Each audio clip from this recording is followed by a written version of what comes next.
dermal ridges or friction rings? Yes, stratum corneum is very, very thin in thick skin.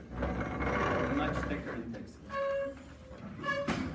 And then other features, thin has hair, thick does not. Thick has epidermal ridges, thin does not. What is the function of those ridges? Grip, friction, so they're called friction ridges as well. Bottom layer of cells, right here. Stratum basal or germinativum. This yellow structure right here. Most likely, what's its function? Pain receptor. Pain or temperature, most likely, not exclusively. But in the skin, we have 4 other types of touch receptors. What are they? Meissner's corpuscle, Pacinian corpuscle, Merkel cells. Has to do with hair, the 4th one. The follicle plexus. Hair follicle receptor or hair root plexus. So Pacinian is also called lamellated corpuscle or even lamellar corpuscle. Meissner's is also known as tactile corpuscle. Merkel cell, also known as tactile cell, and tactile being touch. This little opening right here, here. So pore, like as specific as possible. Pore of an eccrine sweat gland. And when naming the glands, make sure the word sweat is in there. Apocrine sweat gland or eccrine sweat gland. This structure here, lamellar or Pacinian corpuscle. This yellow thing coming off of it,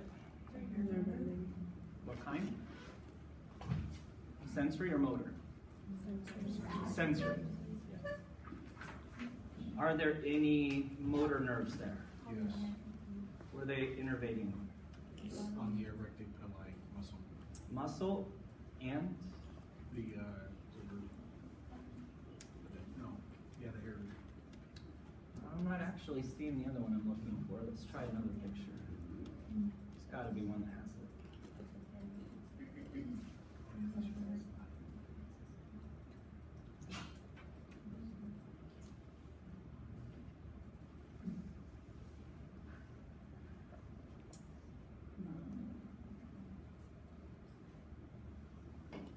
Nope. So it must be on the models. So other than the erector pili muscle, what else would a motor nerve ending innervate? If it's a receptor, it's sensory. Right, so it's not a receptor or a corpuscle, that's all sensory stuff. What are the 2 main targets of motor nerve endings, period, anywhere in the body? 2 main things they target, muscles and glands. Yeah. So apocrine sweat gland, eccrine sweat gland would be controlled by motor nerve endings. The yellow stuff at the bottom? Adipose, function, or functions. Insulation. Depending on how much you have, maybe some cushioning. Always energy storage. If I were to call that subcutaneous fat, would that be correct? Or That's a good name. Okay. Type adipose, but that would be a name. Other names besides subcutaneous fat? Hypodermis. Do you remember the other one? It's kind of obscure. Superficial fascia. Superficial fascia. Fascia is just kind of generic for a layer of connective tissue, sort of forming like a partition. Right here and here. Sebaceous glands. What do they secrete? Sebum. When do they start secreting? Puberty. What gets the secretion, the sebum, onto the surface of the hair and skin? Erector pili.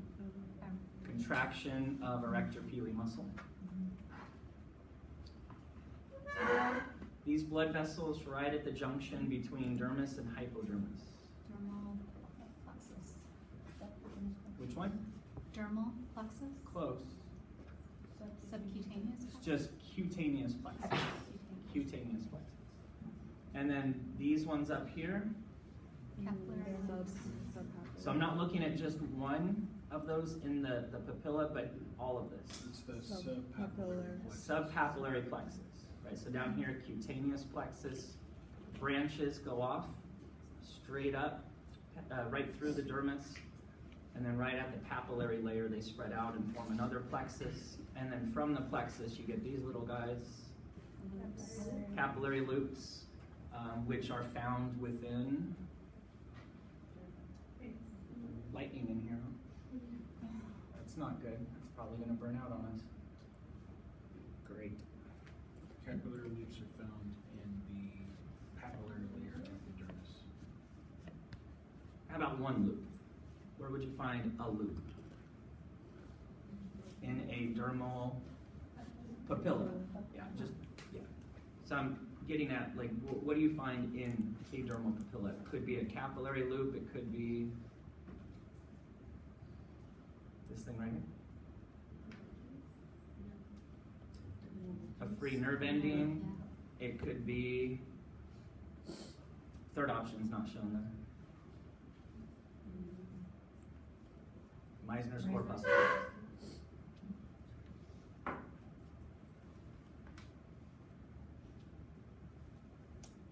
So down towards the bottom. Did it stop flickering? Okay. All right. I won't jinx it.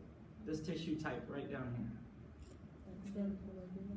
Dense irregular connective tissue. Name. Lamina propria.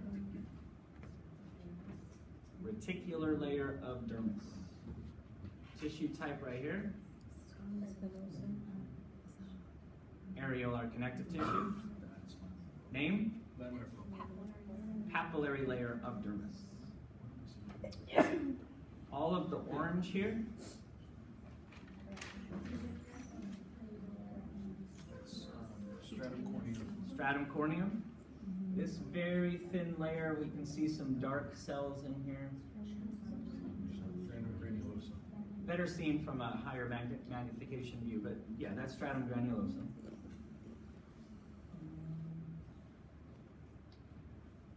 Blow this up a little. This cell here with the white cytoplasm and here. Melanocytes, what do they produce?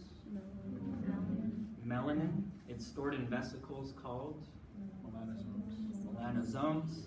And what happens to the melanosomes? Where do they end up going? Who's using them? Because the melanocytes don't use them.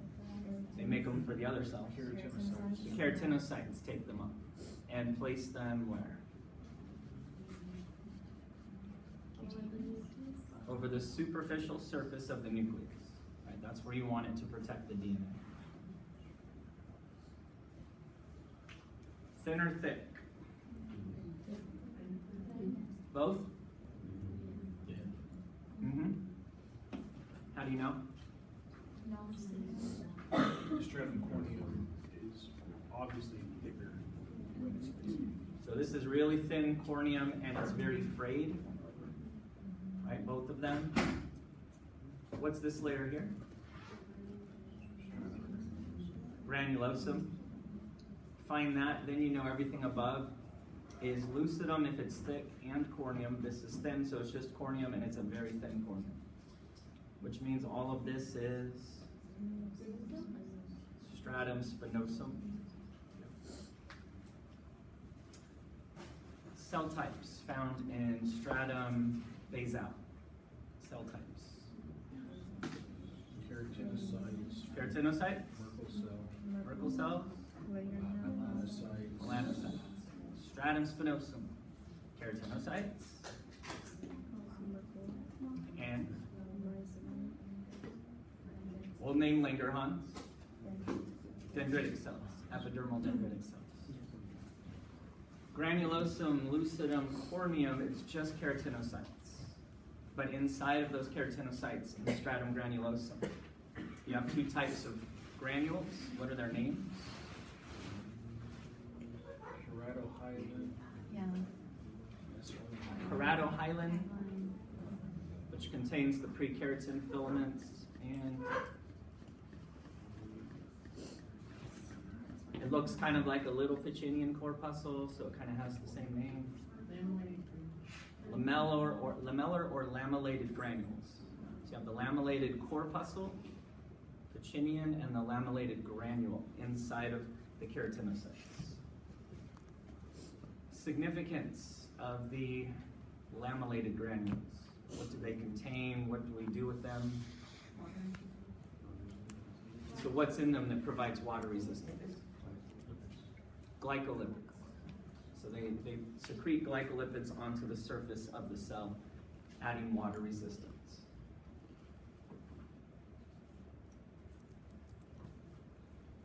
Thin or thick? Very thick. This layer here. Granulosum. This dark band here. Lucidum. These bumps. Dermal or epidermal? Epidermal ridges. Below is dermal ridges, that's true. But on the surface, they are epidermal ridges. Tissue type right in here and in here. Looks like chicken wire. Lots of adipose.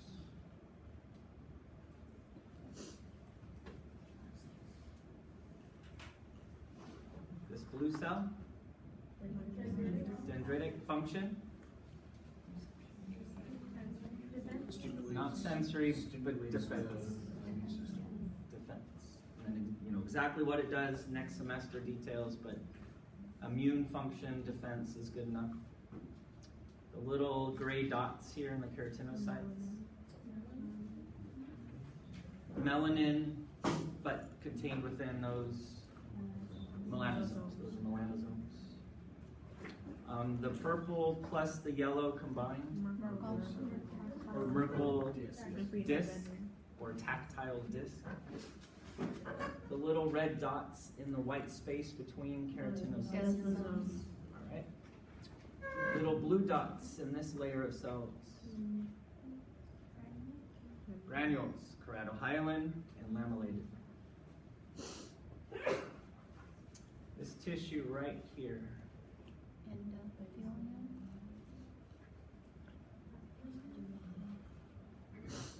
Start with type. We'll describe this as many ways as we can. So type of tissue right in here. Connective, loose connective. Which one? Areolar. Areolar. The fact that it's a little piece of tissue protruding up into the epidermis gives it another name.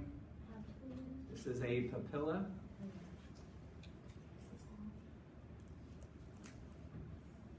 And inside of it, you may find capillary loops, free nerve endings, or Meissner's corpuscle. The white layer here, lucidum. The black, granulosum. Same over here, the purple is granulosum, the white is lucidum. Up at the top here, it's not open space, it's not a lumen, you can see lines running through. This one usually throws people off. So here's how to figure it out. Start with this layer, which must be stratum granulosum, which means the red is lucidum, which means this is cornea, right? And it just keeps going up. We're just seeing part of it. And then down here would be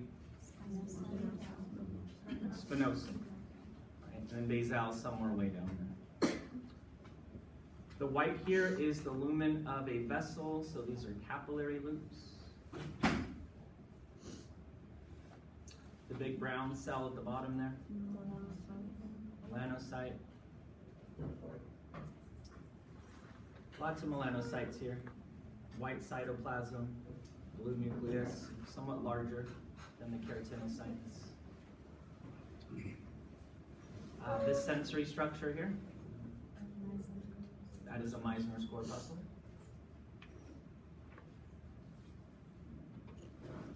What are we looking at on the bottom right?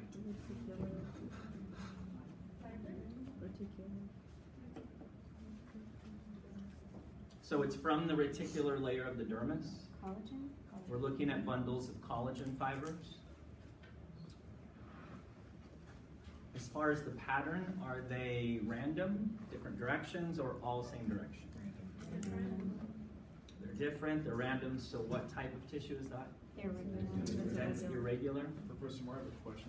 Going back to the dermis, if we call the papillary layer just papillary dermis, is that incorrect? Or reticular dermis? It's fine. Yeah, it's close enough.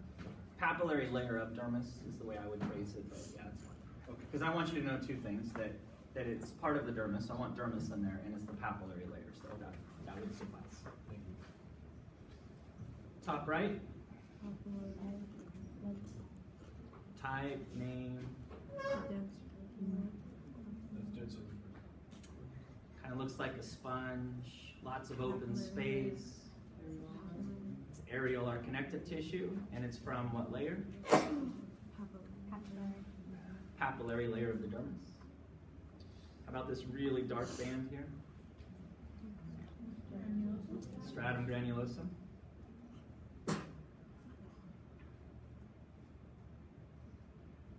This structure here. It's like a little tube. That's probably an acronym. So remember where you are. You're in a papilla, so that you can only be one of three possibilities.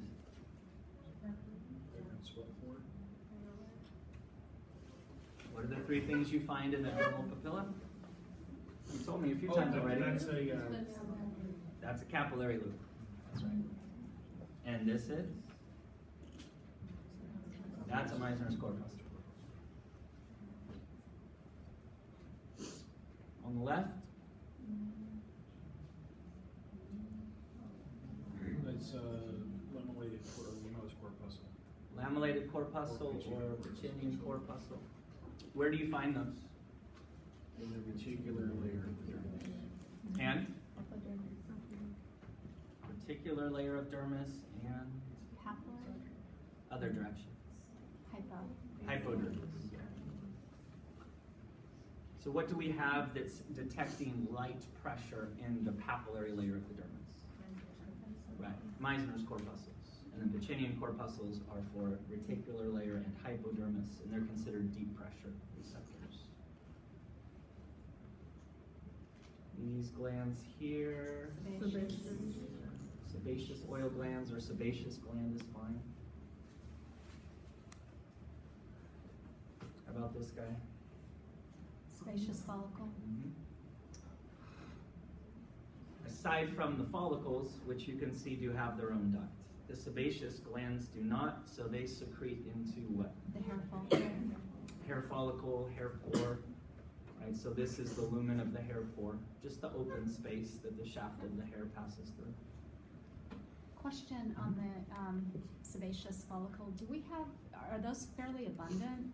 Not that I'm aware of. Okay, because there wasn't much on it when I Googled it. Okay. Not at all.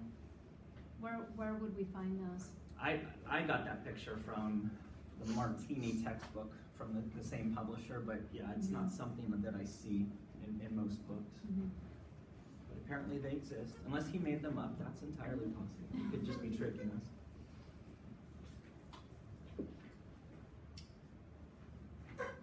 So this is high magnification. We're looking into a gland, and these are the cells that are in the wall of the gland or surrounding the wall of the gland. So the really flat nucleus. What are they called? They squeeze on the gland. Myoepithelial cells. Right, so they're surrounding the eccrine sweat gland and the apocrine sweat gland. And which one is this, by the way? Eccrine or apocrine? That was acronym. Eccrine. And what are you looking for to determine that? You may or may not see a duct in a histology image, right? Because if you cut and you miss it, Yeah, you're looking for the, if it's a dense. Lumen. Well, not lumen. luminal diameter. Where's Pretty the, small lumen. That Okay. little white dot there is a lumen. That little white dot there is a lumen. That little slit right there. So eccrine lumens are small and the Mhm. apocrine are the larger ones. Yeah. So apocrine tend to have a thinner wall and a much larger lumen. And then eccrine, thicker wall, smaller lumen. The tube itself is also larger for the apocrine. But while the tube may only be 2 or 3 times as large, the luminal diameter is about 10 times as large. So this is a duct to a gland. What gland would that have to be? Because it's the only one we've discussed that has a duct that goes all the way to the surface. It's got to be an eccrine sweat gland. Apocrine don't have their own duct. Sebaceous don't. They use the hair pore. But this guy has a duct that goes all the way to the surface and where it forms a pore at the surface. This gland here, apocrine sweat gland, right? Include the sweat on the lab exam. Apocrine sweat gland. Apocrine sweat gland again down here, and you can tell from the big lumen, huge white space inside.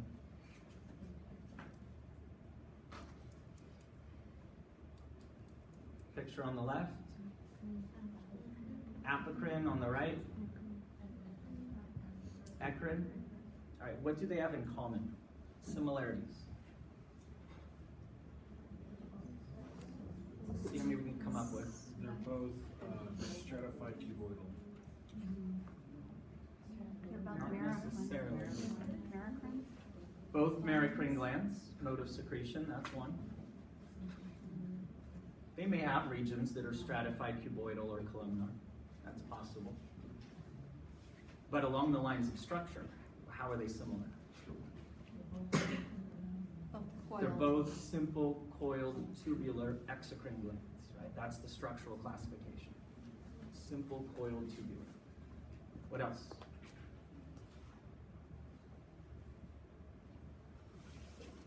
I hope that's Similarities, they both sweat. They're both simple. They sweat. Simple coiled. They're what? Simple coiled. Got it. Simple coiled tubular. Got Did I already that. say that? I wasn't. Yep. You left us for a moment. That's okay. Sorry. I do that sometimes. Myoepithelial cells. They both use myoepithelial cells to squeeze their secretion out. Right? So those are surrounding the tube and the outer wall. What stimulates the myoepithelial cells to contract? So when we're talking about control, there's typically, and there's exceptions to this, but typically 2 options: nervous system or Yeah, sympathetic. endocrine system. Oh. Right? Those are the 2 control systems. Now I say there's exceptions because you also have paracrine factors that can control things as well. But by and large, endocrine and nervous. And in this case, what's stimulating the myoepithelial cells? Motor nerves, right? Nervous system. We got 4, there's probably some more. The composition, right? So they both secrete what we call sweat. Describe sweat. What type of a fluid is it? Hypotonic. It is hypotonic. And definitely eccrine is. Apocrine, I'm not sure once you include all the organic materials, the lipids, the proteins, but eccrine is definitely hypotonic. But it's a hypotonic what? What do we refer to it as? Filtrate. Everything is derived from capillary filtrate, right? All extracellular fluids. So both of those sweats, the sweat from both glands, is capillary filtrate. And then the big difference is, in addition to your basic sweat, the hypotonic filtrate, apocrine sweat has what in addition? So it's like same stuff as eccrine sweat, but then add Nitrogenous waste. proteins And lipids. and lipids. That's really the big difference. And then what's the significance of those organic macromolecules? One has odor and one doesn't. But the significance of the organic, yeah? Go on. It does. Bacteria metabolize the lipids and the proteins, and that in turn produces odor. Yeah, neither fluid has an odor when it's secreted. But the apocrine sweat starts to give off an odor once the nutrients get metabolized.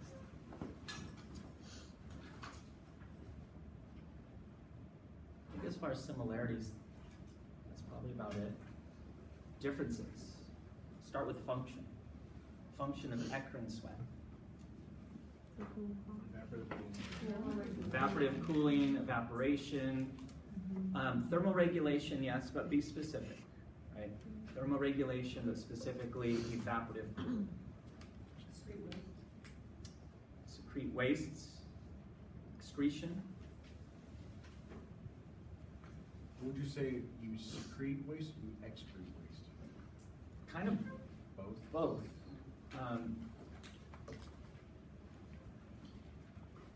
I would go with excrete. Isn't the eccrine also associated with fight or flight? It is. Now, is that a similarity or difference? Difference. Do apocrine sweat glands also secrete during fight or flight? Yes. So we found another similarity. They're both controlled by the nervous system, specifically the sympathetic nervous system. And your sympathetic nervous system becomes highly active during fight or flight. So both of those glands would secrete at that time. The difference is, and let's look specifically at the axilla. Eccrine provides the wet portion of axillary sweat. Apocrine provides the odor portion of axillary sweat. All right, locations found. Where do you find apocrine? Anogenitalia and axillary. Eccrine. Everywhere. Highly concentrated where? Forehead, Thick. palms, and soles. Thick skin. Highly concentrated and thick skin. Palms and soles. Where are sebaceous glands concentrated or large? More of them, but they're larger too. Chest, face, Neck, neck. upper back, upper chest, yeah. Places that we associate with acne. Function of apocrine sweat. Not just produce odor, but odor Sexual. for, most likely, sexual scent gland. Now, could you also say that apocrine really kicks, because it kicks in more so at puberty versus the eccrine, which is pretty much, Always active, yeah. yeah. So another difference, when they become capable of secreting, when they become active, is very different.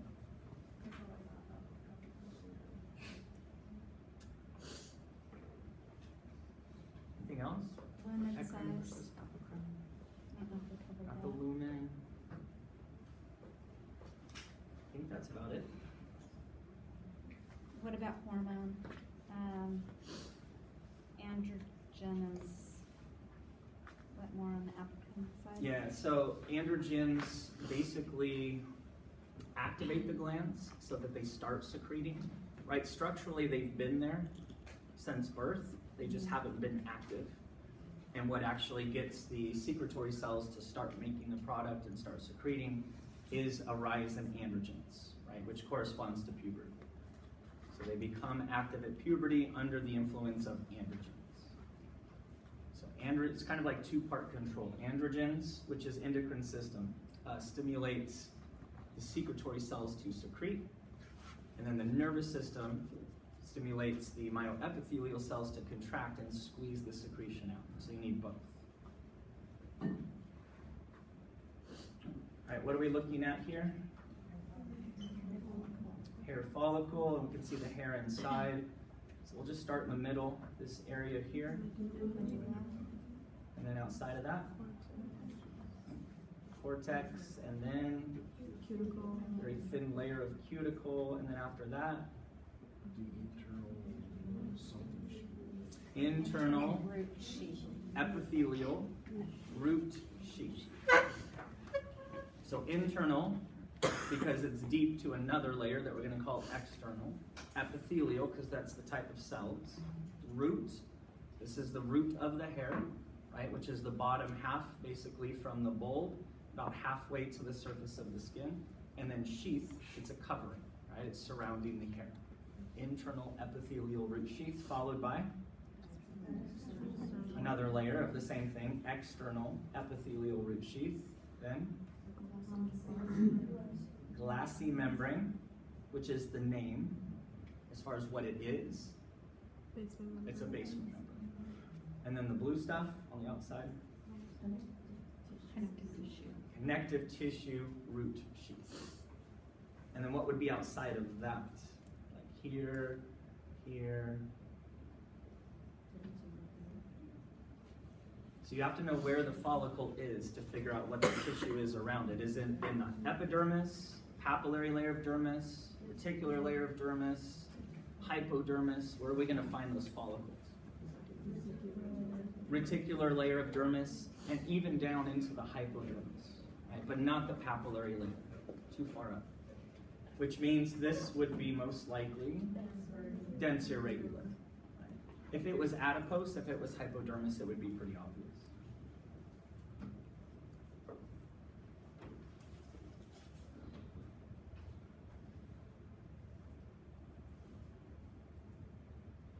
All right, this tissue right here, you can give me the name, you can give me the type. Just go up a little. So here it is again, and then over here, and then here. Papilla? Hair papilla, type of tissue.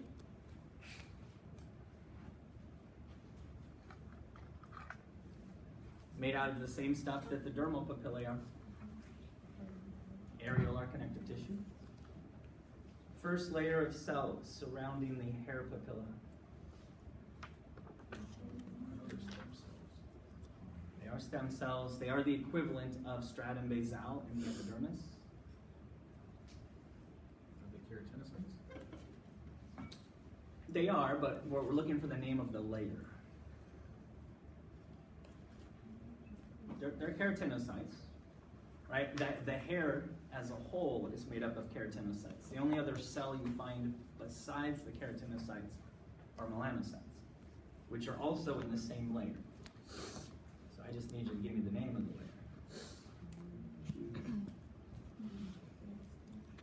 It's also a great movie series, 3 of them, starring Keanu Reeves.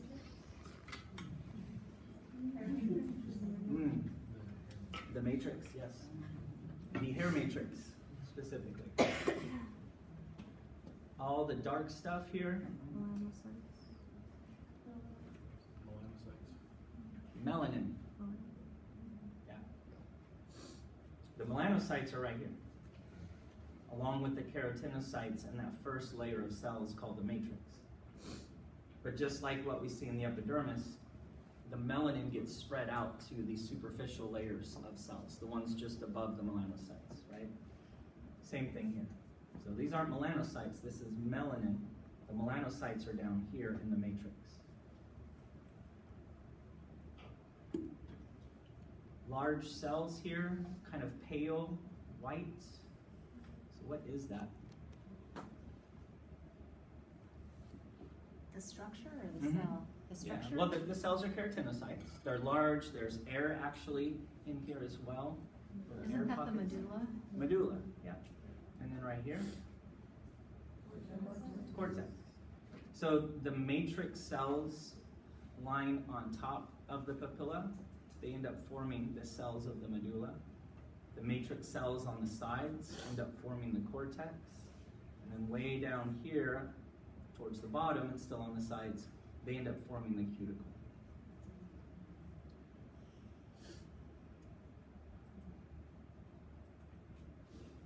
This ridge here,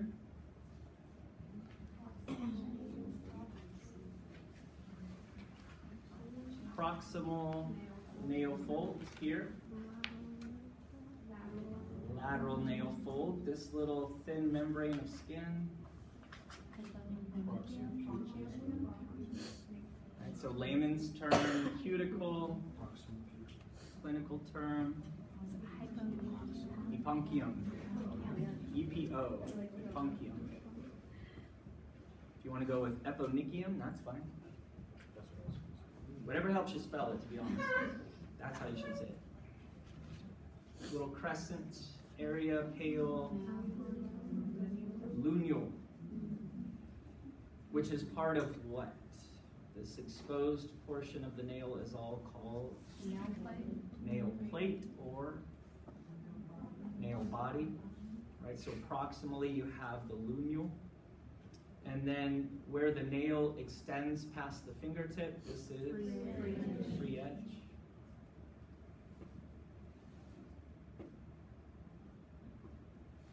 Underneath the proximal nail fold, this tissue right in here. Nail matrix, forming the keratinocytes, which have lots of hard keratin, which forms the nail itself, and this is the first part of the nail called nail root. Yep. So that's the new growth. That's the part of the nail that was just formed, and then it gets pushed anteriorly. And then when you get beyond the epuncium, where you can actually see the nail, now you call it the body or plate, and then eventually the free edge. What attaches the free edge to the tip of the finger? Hypuncium. And that's going to prevent microbes, hopefully, dirt from getting under the nail. And this delicate tissue that's right under the nail here. So the nail lies on it, if you want to think of it that way. Nail bed.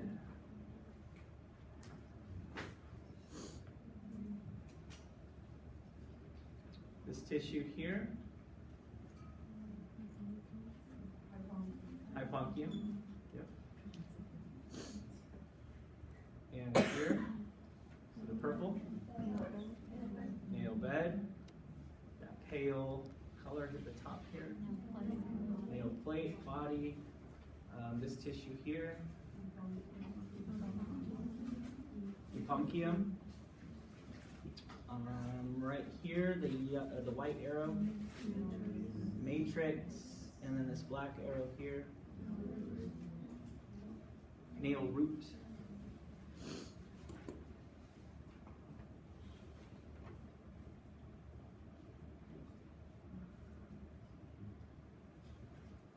All right, what are we looking at?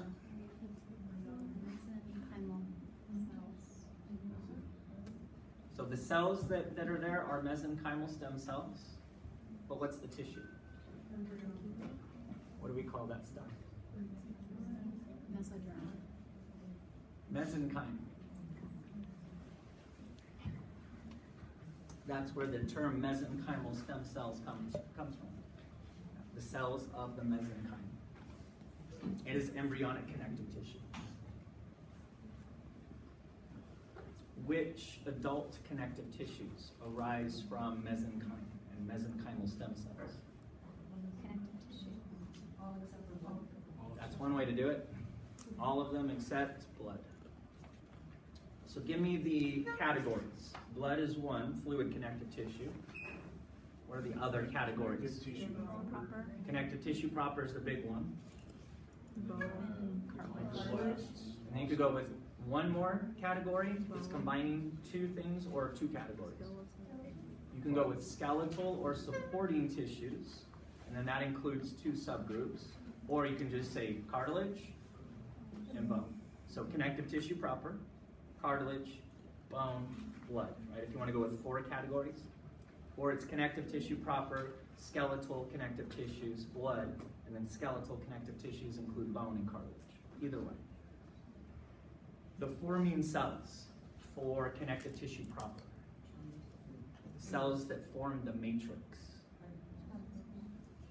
Fibroblasts. For cartilage. Chondroblasts. For bone. Osteoblasts. For blood. So these cells don't form the matrix, but they do form the blood cells. hematopoietic stem cells or hemocytoblasts. That works too. So hemo, blood, cyto, cells, blast, forming. They form blood cells. This one? Areola. This cell here.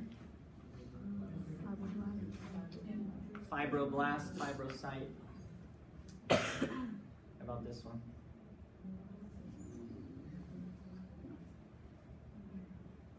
And it's okay if you can't do this on the exam. I'm not going to ask for the white blood cells. That's next semester. That's a lymphocyte.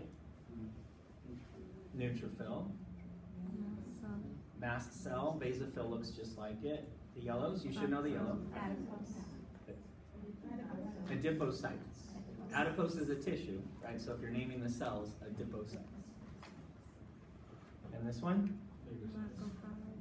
Macrophage, which is a type of phagocyte. It's a macrophage. The blue lines,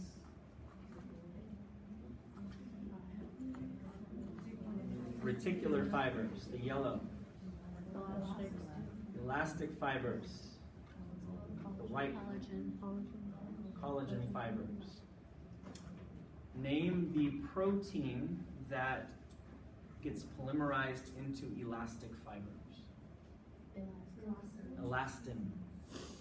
Right? So elastin is the protein that fibroblasts would secrete in order to form elastic fibers.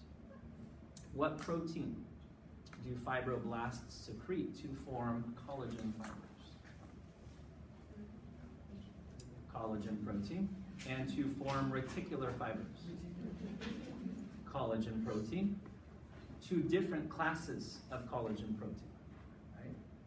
So collagen protein is used to make collagen fibers and reticular fibers. Think of reticular fibers as just a thinner version.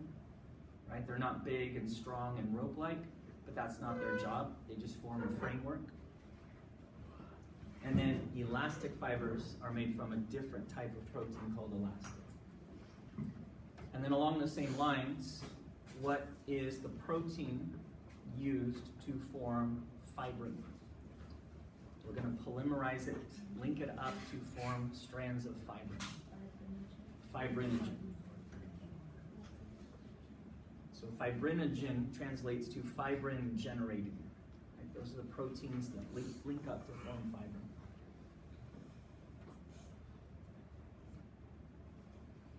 Which tissue? Areolar. Where do you find it? Papillary.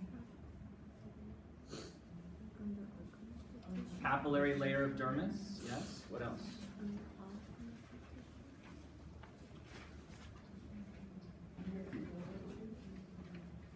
It's also just described as a universal packing material. You know, it's kind of found everywhere.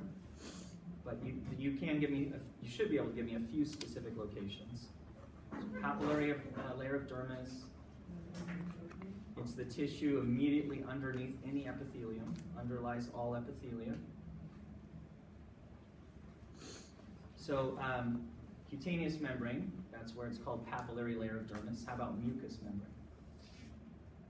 That's a location, but what's the name that reflects that location?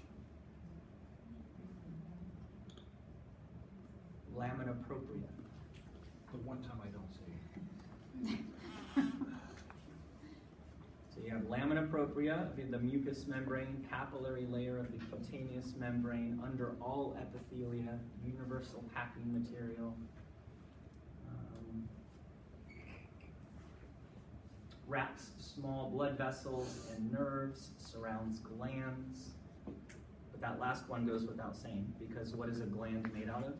Cells. Epithelial tissue, right? So with an epithelial membrane like cutaneous membrane, mucous membrane, you have the epithelium. Let's say it's a simple epithelium. Then you have that double-sided piece of tape, which is called basement membrane. And then you have that loose connective tissue, which is areola, right? So we have those layers. But you could take these cuboidal cells, put them into a cluster, a gland. So now it looks more like this. And you have the lumen of the gland here, and you still have your basement membrane here.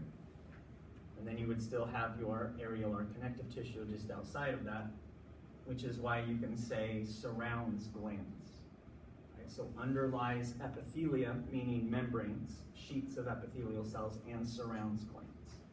But either way, we're still talking about the tissue right under the basement membrane.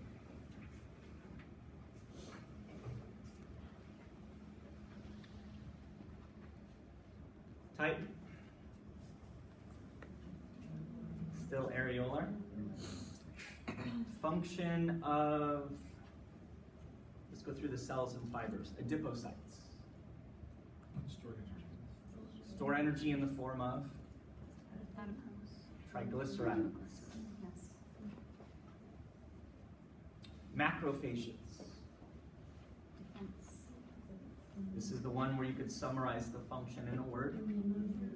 Immune, defense, fibroblasts.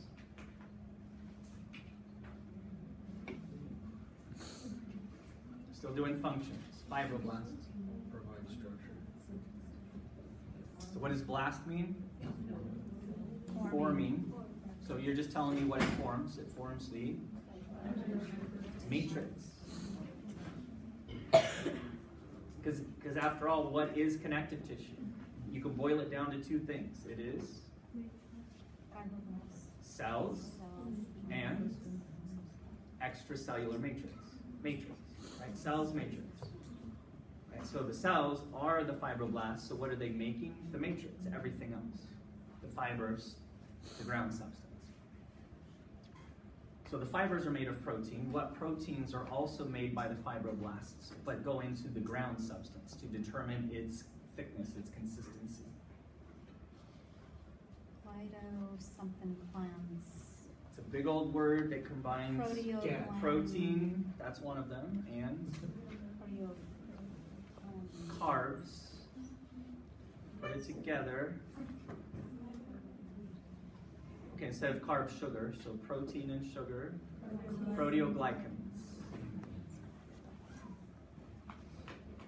Glucosaminoglycan is one, GAGs, and there's a few others as well. Chondroitin sulfate, I think is another one. So if you have a lot of proteoglycans in the ground substance, is it going to be watery or thick? Thick and gel-like. Let's do fibers. Function of collagen fibers. Strength. Tensile strength. Tensile strength. Ability to resist tensile forces, bending, twisting forces. Basically anything other than compression. Right? And gravity leads to compression. What connective tissue is designed to resist compression and does so better than any other of the other connective tissues? Oh, I know this. Best at resisting compression. I know where you find it. What's it called? Boom. That was one.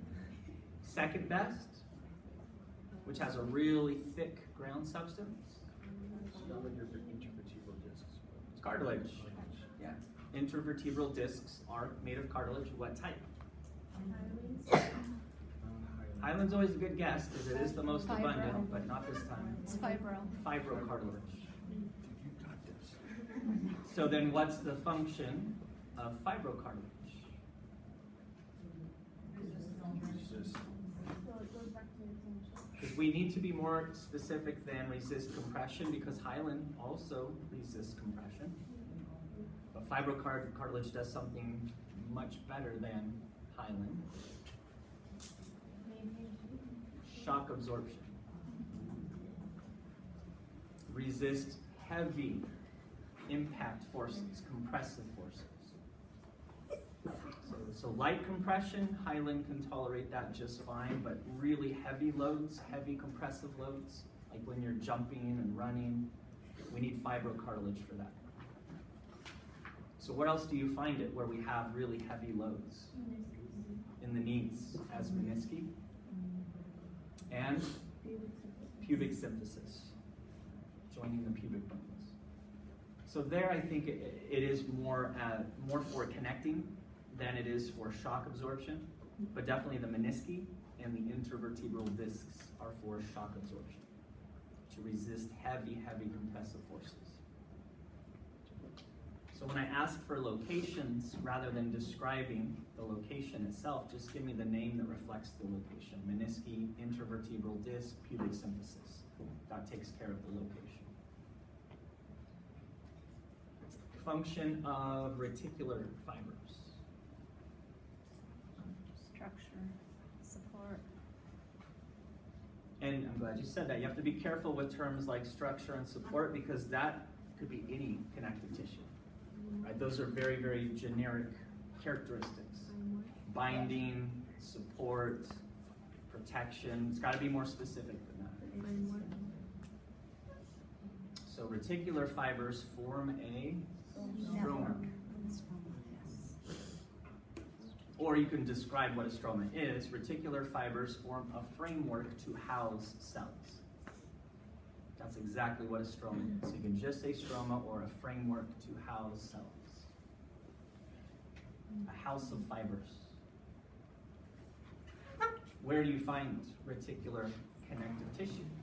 Which is a loose connective tissue dominated by reticular fibers. Reticular?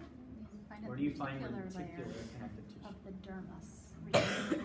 That's dense irregular connective tissue. So the word reticular just means network. Ground substance or extracellular matrix? Those are parts of a connective tissue. I'm asking, where do you find this connective tissue called reticular connective tissue? Where do you find it? Liver, yes. And aside from the liver, everything else, lymphatic organs like spleen, lymph nodes, bone marrow. Yes. So lymphatic system organs and liver. Function of elastic fibers. Recoil. And summarize in 3 words. Stretch and recoil. So I should quit saying rebound. Yes. I know what you mean, but recoil is the better term. Yes. All right, so what's the function of elastic cartilage? Because now it's not stretch and recoil, that's the function of the fibers within elastic cartilage. But what purpose, what function is that cartilage as a whole providing? The ability to change shape, to distort the shape, and return to the original shape. Rebound, recoil to the original shape. You can distort it, and it'll go right back. Locations. What part of the ear? Not the whole ear. External. External ear or pinna. And? Your capillary wall. So surrounding capillaries, we have some reticular connective tissue, some areolar, but we're looking at elastic cartilage. So external ear, The epiglottis, yep. Auditory tubes. Used to call them eustachian tubes. Auditory tubes.